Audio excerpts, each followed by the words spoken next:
میں نے آپ کے سامنے قرآن کی ایک آیت بڑی چھوٹی سی تلاوت کی ہے، وَمَن يَعْمَلْ مِثْقَالَ ذَرَّةٍ خَيْرًا يَرَهُ، جو ذرہ برابر نیک عمل، خیر عمل، اچھا عمل کرے گا جزا پائے گا۔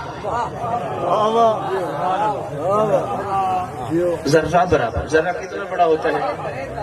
میں بسم اللہ کروں، مگر ریت کے بھی کئی ذرے کر دیے جائیں، ذرے کی تقسیم در تقسیم در تقسیم کرتے جاؤ، پتہ نہیں کہاں جا کے بات پہنچتی ہے۔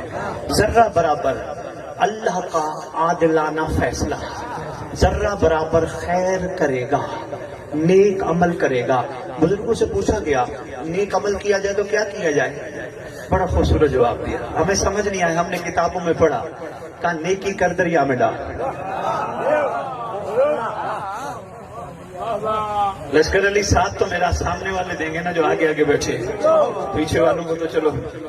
کہا نیکی کر دریا میں ڈال، کیا مطلب تھا؟ نیکی کر، اس کا شکر ادا کر، اس نے تجھے نیکی کے قابل بنایا۔ لوگوں کے سامنے فخر نہ کرتا، پھر احسان نہ لگاتا، پھر میں نے نیکی کی، میں نے نیکی کی۔ کیوں؟ اللہ کا عادلانہ فیصلہ ہے، جو ذرہ برابر نیکی کرے گا میں جزا دوں گا۔ اب آپس کی بات ہے، ہماری آدھی پریشانیاں اسی بات پہ ختم ہو سکتی ہیں اگر ہم بندوں سے جزا نہ لیں۔ نہیں نکیلے نہیں میں، اگر میں دیکھو جی میں نے کوئی اچھا کام کیا جی مجھے شاباش دو بھائی، مجھے کہو بھی تیری کیا بات ہے، بندوں سے جزا لینے لگ گیا پھر ادھر جزا نہیں ہے۔